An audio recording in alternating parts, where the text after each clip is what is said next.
Hey kids, welcome to Papa's Bible Stories. For each episode, I pick a Bible story to talk to my kids about. I have a beautiful son, Jacob, who is 9, and a beautiful daughter, Leah, who is 6. And these stories are for them. But even though these stories are for my kids, Jacob, Leah, and I would love it if you decided to join us. What do you say? Let's get started.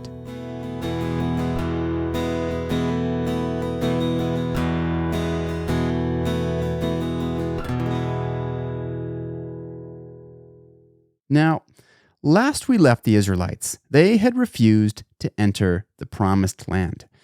And so God had punished them. God banished the Israelites from the promised land.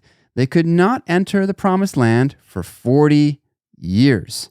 That is to say, long enough for all the adults, those 20 years and older, to die. The promised land would be for the next generation.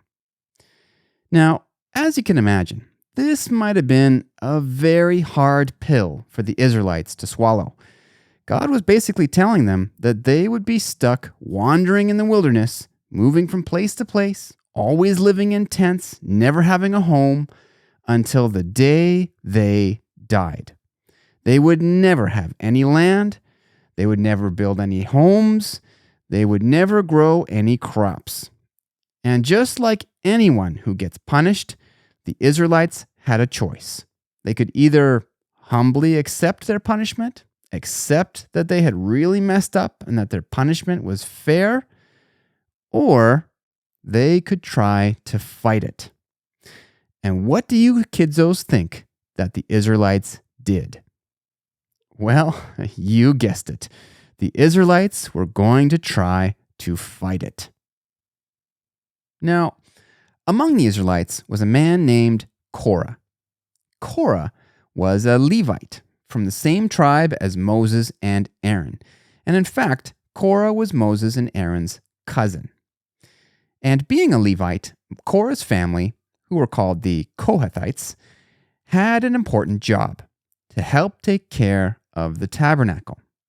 So, naturally, Korah was an important person among the Israelites. And one day, not long after they'd been banished from the Promised Land, it seems that Korah decided that he'd had enough of Moses and Aaron. Who were Moses and Aaron to tell them that they couldn't go into the Promised Land? Who were Moses and Aaron to say they all had to die in the wilderness? Who made them kings of Israel? What gave them the right to tell everyone what to do? Weren't they all God's people after all? You see, God didn't speak to the Israelites directly. God's way of speaking to people, both then and now, is often through prophets, which in this case was Moses and Aaron. But Korah decided that Moses and Aaron weren't prophets, that God wasn't speaking to the Israelites through them. And instead, Korah decided that Moses and Aaron were just making things up, that it was Moses and Aaron who were being so hard on them. God wouldn't punish them like this. I mean, they were the Israelites, the children of Abraham, the children of promise. Now, of course, we know that Moses and Aaron were just repeating what God had told them to say. And the Israelites had lots of proof that Moses and Aaron were prophets, even just recently with the 10 spies dying of the plague after giving a bad report. But Korah really didn't want to believe that God had punished them. Korah really didn't want to believe that they were all going to die in the wilderness. Instead, it was much easier to believe that Moses and Aaron were the problem, to believe that Moses and Aaron were just randomly deciding to banish them from the Promised Land, because it's always easier to blame your problems on someone else. And so, with this kind of thinking in his head, Korah decided that something needed to be done about Moses and Aaron, and he started to talk to his neighbors. Now, 2 of Korah's neighbors were very important leaders of the tribe of Reuben, Dathan and Abiram. And wouldn't you know, Dathan and Abiram agreed with Korah. Yeah, now that we think about it, there's no way that God would do this to us. This is just a problem with Moses and Aaron. They're ruling us like dictators. We need to do something. And from there, the three of them started talking with other neighbors, convincing them that Moses and Aaron were the bad guys and that something needed to be done about them. And those neighbors talked with other neighbors, who talked with other neighbors, who talked with other neighbors.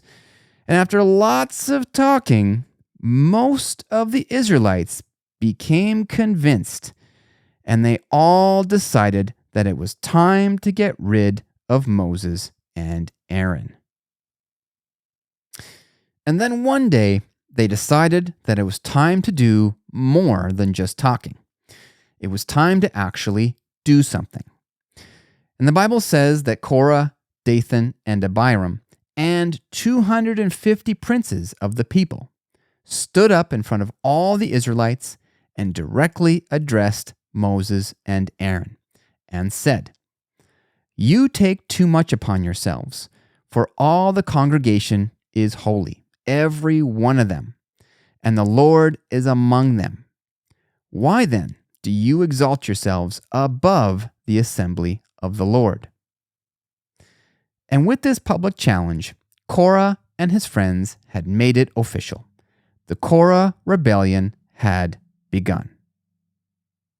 Now, even though almost all of the Israelites had been talking about this for a while, it seems that this rebellion completely surprised Moses. Because the Bible says that when Moses heard it, he fell upon his face. Just like he had done when the Israelites had decided that they didn't want to go into the promised land. I mean, Korah was his very own cousin. Though perhaps Moses shouldn't have been quite so surprised, since his very own sister and brother had rebelled against Moses not that long ago.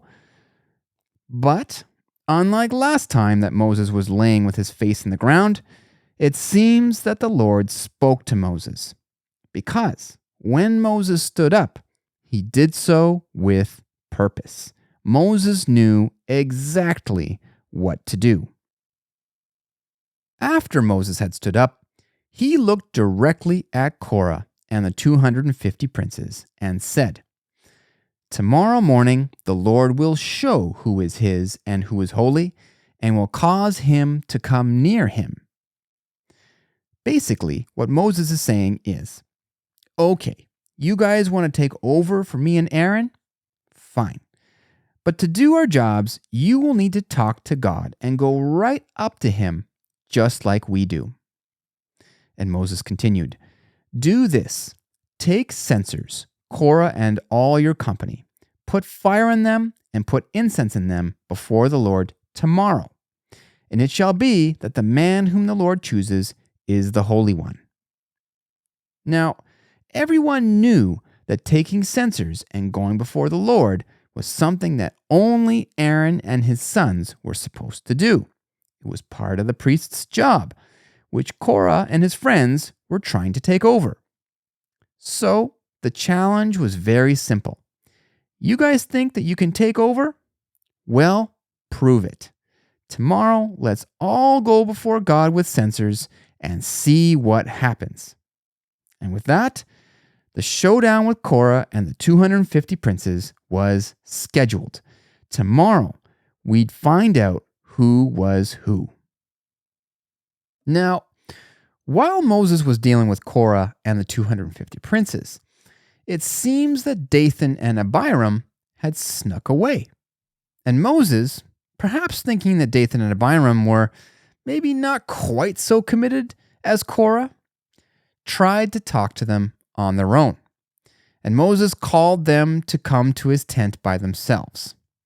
But they defiantly refused and said to Moses, "We will not come up.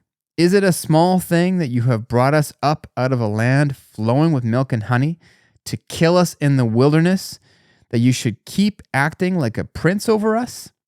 Moreover, you have not brought us to a land flowing with milk and honey, nor given us inheritance of fields and vineyards. Will you put out the eyes of these men? We will not come up." So, what they were basically saying is that when they left Egypt, which they called a land flowing with milk and honey, conveniently forgetting that they were also slaves in that land, that Moses promised that they would end up in a good land. But instead, according to them, Moses had trapped them in the wilderness. And not only that, but they were accusing Moses of being a cruel leader, someone who would poke out the eyes of someone who dared to challenge him. It seems that Dathan and Abiram were even more determined to rebel against Moses and Aaron than even Korah was. Now, notice, kidsos, that the showdown was set for the next day. This was done on purpose. The idea being to give everyone some time to cool off and really think through what they were doing. I mean, did Korah and his friends really think that Moses and Aaron were the bad guys and that they were the good guys? Did they really think that they could walk up to the tabernacle and survive? Not too long ago, Nadab and Abihu had been killed just for being careless with God's instructions about the tabernacle. Never mind doing it on purpose. But did Korah and his friends change their minds after sleeping on it? No. No, unfortunately not. The next morning, Moses and Aaron woke up, and there they all were. Korah and all the 250 princes, all with their censers, ready to go up to the tabernacle. They were going to go through with it. Because Dathan and Abiram weren't Levites, they weren't with Korah's group. They were still at their tents, but they were still rebelling nonetheless. And so Moses and Aaron joined Korah's group, and they all headed up to the tabernacle. And while they were coming up to the tabernacle, Korah, probably thinking that this was going to be some glorious rebellion against the evil powers, even started gathering all the Israelites to come with them. Korah wanted everyone to see their victory over Moses and Aaron. And so the stage was set. There was Korah and the 250 princes standing just outside the door of the sanctuary. And behind them, just outside the tabernacle, was almost all the Israelites, all of them in rebellion. And then there was Moses and Aaron, just the two of them, all alone. What was going to happen? How could Moses and Aaron possibly stand against all of the Israelites? What was God going to do? Well, we'll find out all about it next time. All right, kidzos, that's it for this one.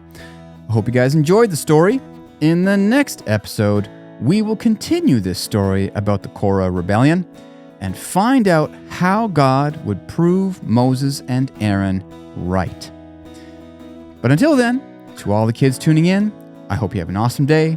God be with you, and I hope we'll see you next time. Bye-bye.